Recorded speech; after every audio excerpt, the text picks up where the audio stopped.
మన ముకుంద జ్యువెలరీలో republic sale flat 10% off on VA అన్ని జ్యువెలరీ మీద. నూతన బ్రాంచెస్ జూబ్లీ హిల్స్, వైజాగ్ లో అతి త్వరలో ప్రారంభం. పురపోరులో తొలి పర్వం మరికొద్ది గంటల్లో ప్రారంభం కానుంది. నేటి నుంచి నామినేషన్ల స్వీకరణ మొదలు కానుంది. ఈ నెల 30 వరకు నామినేషన్లను స్వీకరించనున్నారు. రాష్ట్రంలోని 116 మున్సిపాలిటీలు, 7 కార్పొరేషన్లలో ఫిబ్రవరి 11న పోలింగ్, 13న ఓట్ల లెక్కింపు జరగనుంది.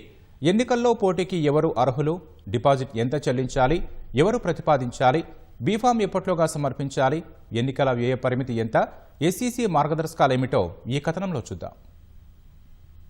మున్సిపాలిటీలు, కార్పొరేషన్లలో ఎన్నికల వేడి మరింత రాజుకుంది. ఇవాళ్టి నుంచి ఈ నెల 30 వరకు మున్సిపాలిటీలు, కార్పొరేషన్లలో నామినేషన్లు స్వీకరించనున్నారు. ఉదయం 10:30 గంటలకు రిటర్నింగ్ అధికారులు వార్డుల వారీగా ఓటరు జాబితాలు ప్రకటిస్తారు.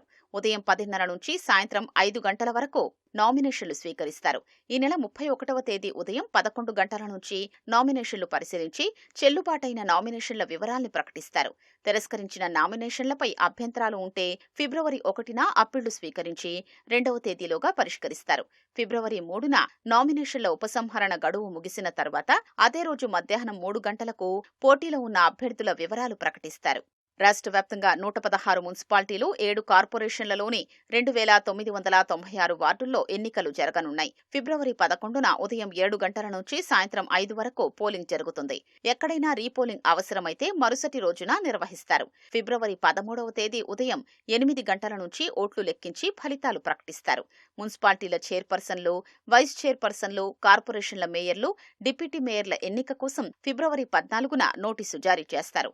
ఫిబ్రవరి 16న ఉదయం 11 గంటలకు మున్సిపాలిటీల్లో కౌన్సిలర్లు, కార్పొరేషన్లలో కార్పొరేటర్లు ప్రమాణ స్వీకారం చేస్తారు.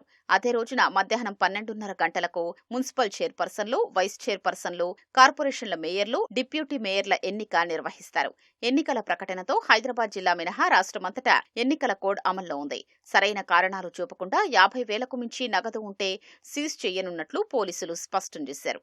ఎన్నికల్లో పోటీకి అర్హతలు, డిపాజిట్, ఎన్నికల వ్యయ పరిమితిపై రాష్ట్ర ఎన్నికల సంఘం ఇప్పటికే మార్గదర్శకాలు ప్రకటించింది. మున్సిపాలిటీలు, కార్పొరేషన్లలో పోటీ చేయాలంటే భారత పౌరుడై కనీసం 21 ఏళ్ల వయసు ఉండాలి. ఏదైనా వార్డు నుంచి కౌన్సిలర్గా పోటీ చేయాలంటే ఆ మున్సిపాలిటీలోని ఏదైనా ఒక వార్డులో ఓటర్గా ఉండాలి. అదేవిధంగా కార్పొరేటర్గా పోటీ చేయాలంటే ఆ కార్పొరేషన్లోని ఒక డివిజన్లో ఓటరుగా ఉండాలి. పార్టీ తరపున పోటీ చేస్తే వార్డు లేదా డివిజన్లోని ఒక ఓటరు ప్రతిపాదించాలి.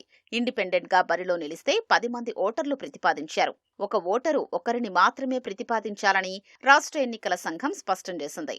పోటీ చేసే వ్యక్తి ఆ మున్సిపాలిటీ లేదా కార్పొరేటర్లో కాంట్రాక్టర్గా ఉండకూడదు. కార్పొరేషన్, మున్సిపాలిటీ, కేంద్ర, రాష్ట్ర ప్రభుత్వాల్లో లాభదాయక పదవులు చేపట్టకూడదు. కేంద్ర, రాష్ట్ర ప్రభుత్వ సర్వీసు నుంచి తొలగించి ఉంటే వారు పోటీకి అనర్హులు. గతంలో ఎన్నికల్లో పోటీ చేసి ఖర్చుల వివరాలు సమర్పించని కారణంగా ఎస్ఈసీ అనర్హుల జాబితాలో ఉన్నవారు, ఐపీ పెట్టినవారు కూడా పోటీ చేయరాదు. ఎన్నికల అధికారి ఇచ్చిన నామినేషన్ ఫారంతో పాటు ఆస్తులు, అప్పులు, ఆదాయం, కేసుల వివరాలతో కూడిన affidavit, voter ID card, Aadhaar, passport size ఫోటోలు సమర్పించాలి. ఒక అభ్యర్థి గరిష్టంగా 4 నామినేషన్లు వేయొచ్చు. ఎస్సీ, ఎస్టీ, బీసీలకు రిజర్వు స్థానాల్లో పోటీ చేసేవారు డిప్యూటీ తహసీల్దార్ హోదాకు తగ్గని అధికారి సమక్షంలో చేసిన డిక్లరేషన్ ఇవ్వాలి. పార్టీ తరపున పోటీ చేసే అభ్యర్థులు ఆ పార్టీ బీ ఫామ్ను నామినేషన్ ఉపసంహరణ గడువు ముగిసే సమయంలోగా సమర్పించాలి. మున్సిపల్ కౌన్సిలర్గా పోటీ చేసేందుకు ఎస్సీ, ఎస్టీ, బీసీ అభ్యర్థులు ₹1,250, ఇతరులు ₹2,500, కార్పొరేటర్గా పోటీ చేసేందుకు ఎస్సీ, ఎస్టీ, బీసీలు ₹2,500, ఇతరులు ₹5,000 డిపాజిట్ చెల్లించాలి. ఎన్నికల వ్యయ పరిమితిని కూడా రాష్ట్ర ఎన్నికల సంఘం ప్రకటించింది. కార్పొరేటర్ అభ్యర్థి ఎన్నికల ఖర్చు ₹10 లక్షలకు మించరాదు. కౌన్సిలర్ అభ్యర్థులు గ్రేడ్ 1 మున్సిపాలిటీల్లో ₹5 లక్షలు, గ్రేడ్ 2 మున్సిపాలిటీల్లో ₹4 లక్షలు, గ్రేడ్ 3 మున్సిపాలిటీల్లో ₹3 లక్షలకు మించి ఖర్చు పెట్టరాదు.